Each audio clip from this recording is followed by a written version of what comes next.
Hi hello నమస్తే. నేను మీ కట్టా కార్తీక్. అందరి నోట ఒకటే మాట, అందరి వాడే ఆదుకోవాలని.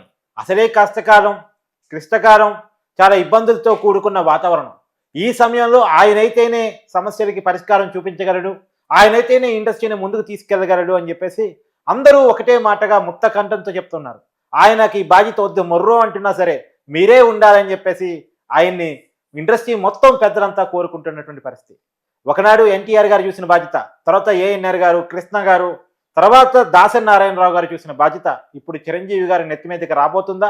సినిమా ఇండస్ట్రీలో పెద్దరికం కోసం పోటీ పడే పరిస్థితి పోయి పెద్దరికంగా మీరే ఉండాలని చిరంజీవి ఏకగ్రీవంగా అనుకోవడం పట్ల అసలు కారణాలు ఏంటో చర్చించుకునే ప్రయత్నం చేద్దాం. నాతో ఉన్నారు సినీ రాజకీయ సామాజిక విశ్లేషకులు చంద్ర శ్రీనివాస్ గారు. సార్ నమస్కారం. నమస్కారం కార్తీక్ గారు. సార్, ప్రస్తుతం ఉన్న పరిస్థితులు మీకు తెలియనివి కావు, చాలా ఇబ్బందికరమైన వాతావరణం.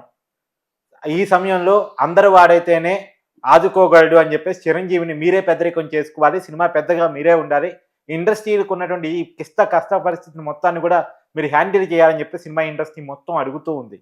ఎలా చూడాలి ఇక? నిజమే, మనం దేశంలో ఆర్థికపరమైన ఇబ్బందులు చూస్తాం, రాజకీయ కష్టాలు చూస్తాం, కానీ సినిమా కష్టాలు వెంటాడుతున్నట్టే కనపడుతుంది. సహజంగా రాజకీయాల్లో కూడా ఏదైనా కష్టం వస్తే, ఇబ్బంది వస్తే ట్రబుల్ షూటర్స్ అంటూ కొంతమంది ఉంటారు. కాంగ్రెస్ పార్టీకి ప్రణబ్ ముఖర్జీ, బీజేపీకి అమిత్ షా, తర్వాత ఇప్పుడు కాంగ్రెస్ పార్టీకి రేవంత్ రెడ్డి. ఇట్లా మీరు చెప్పింది 100% కరెక్ట్. ఈజ్ ట్రబుల్ షూటర్స్ వాళ్ళు.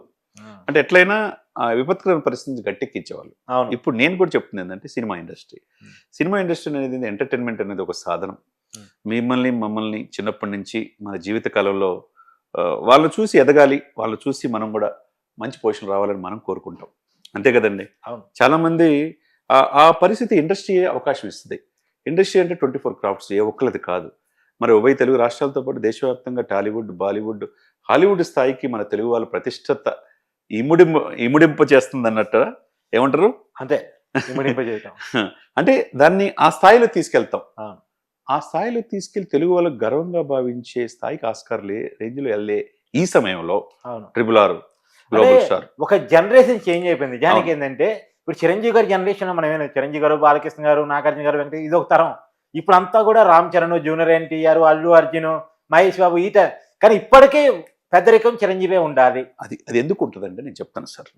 మీరన్న మాట, ఇప్పుడు ఈ విపత్కరమైన పరిస్థితులు, ఈ కష్టాలు, ఈ సంక్రాంతి కష్టాలు, మొన్న పుష్ప రిలీజ్ అయింది, తెలుసు కదా మీకు, 4వ తారీఖు. ఆ తర్వాత పరిణామాలు 20 రోజుల నుంచి ఏం జరుగుతున్నాయో ఉభయ తెలుగు రాష్ట్రాలకు కూడా ఈ సినిమా కష్టాలు ఏంట్రా బాబు అని చెప్పి 2024 చాలా బ్యాడ్ ఇయర్ సినిమా అనుకున్నాం. అదే సమయంలో 280 కోట్ల ఆదాయం కూడా వచ్చింది, తెలుసా మీకు?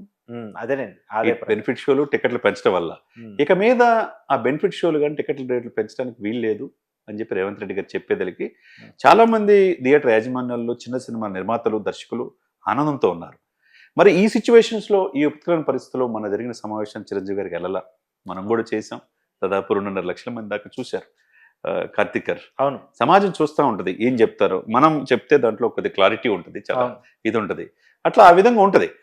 ఆ పాయింట్ ఆఫ్ వ్యూలో మనం ఏంటంటే ప్రజల్లో హృదయాల్లో ఏముందో మనం చెప్పే బాధ్యత నాదైనా, అంతే కదా, వాస్తవాలను మాత్రమే తీసుకుంటాం, అంతే కదండి. ఈ పాయింట్ ఆఫ్ వ్యూలో నేను అన్నట్టు రాజకీయాల్లో ఉంటే ఒకప్పుడు ప్రణబ్ ముఖర్జీ కాంగ్రెస్ లో, అబ్దుల్ కలాం రాష్ట్రపతి అలా ఉండాలి, ఓకేనా.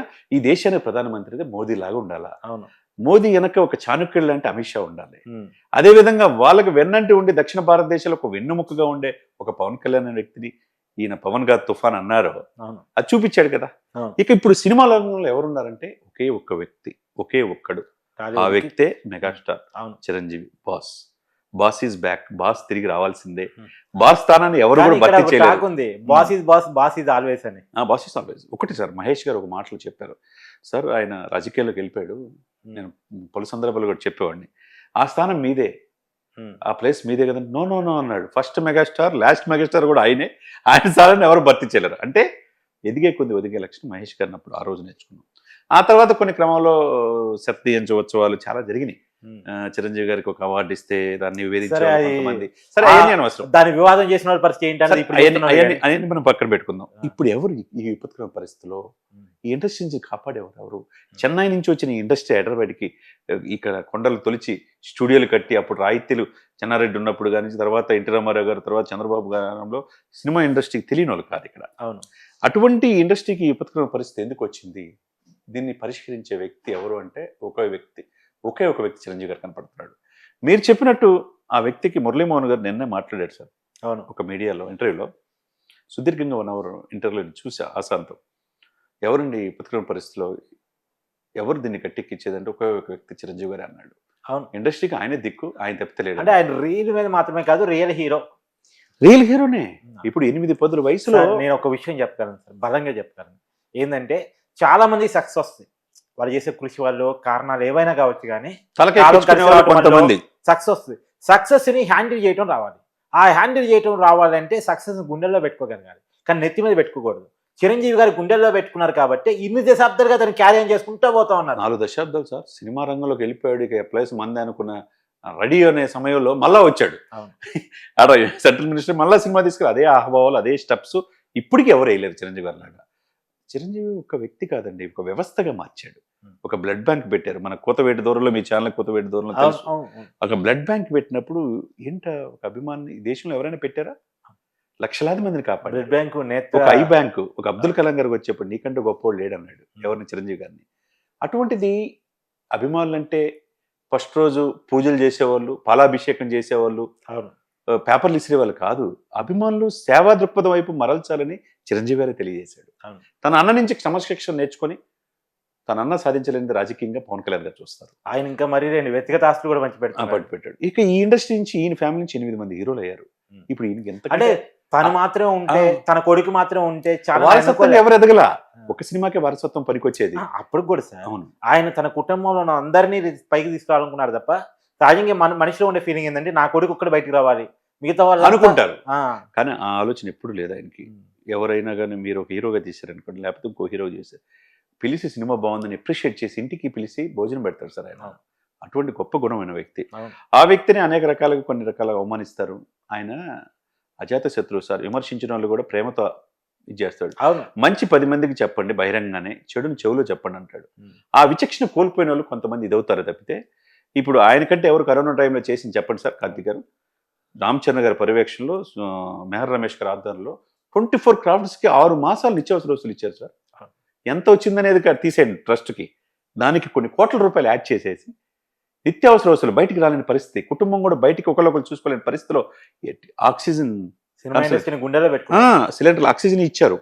తర్వాత రెమిడిసివిర్ ఇంజెక్షన్స్ 80,000 పలికి ఇంజెక్షన్స్ ఉచితంగా ఇచ్చారు. ఇంతకంటే ఎవరు చేస్తారు సార్? నా సినిమాకి మార్కెట్ వాల్యూ పెంచండి, నా సినిమాకి టికెట్ రేట్ పెంచండి, నాకు ప్రీమియర్ షోలు వేయండి, నాకు బెనిఫిట్ షోలు వేయండి అని అడుక్కునే రోజుల్లో నా ఇండస్ట్రీ కష్టాల్లో ఉంది, నాకున్న డబ్బులు పంచి పెడతాను కూడా చిరంజీవి. కానీ మొన్న పెద్దరికం కాబట్టి ఆయన ఎందుకు వివాదాలు, నేను ఇప్పుడు వెళ్తే ఏదో మేనల్లుడి కోసం వచ్చానని, లేకపోతే రేపు వెళ్తే గేమ్ చేంజరు 10వ తారీఖు రిలీజ్ అవుతుందని చెప్పి అనుకుంటారని ఆయన వెళ్ళలా. కాబట్టి ఇప్పుడు ఏంటంటే, ఇప్పుడు అందరూ రాజమౌళి కోరుకుంటున్నా, మురళీమోహన్ గారు చెప్పిన, నట్టి కుమార్ చెప్పిన, నిర్మాతలు చెప్పిన, దర్శకులు చెప్పిన ఒకే ఒక వ్యక్తి కనపడుతున్నాడు. ఈ కష్టాల నుంచి బయటికి తీసుకురాగలిగేది అది మెగాస్టార్ చిరంజీవి గారు మాత్రమే. Yes sir. జనం నుంచి ఎదిగాడు కాబట్టి, ఆయనకు అన్నీ తెలుసు కాబట్టి ఆయన మాత్రమే తీసుకురాగలిగేది వాళ్ళందరూ నమ్మకం కావచ్చు. అంతే కదండి. థ్యాంక్స్. Thank you.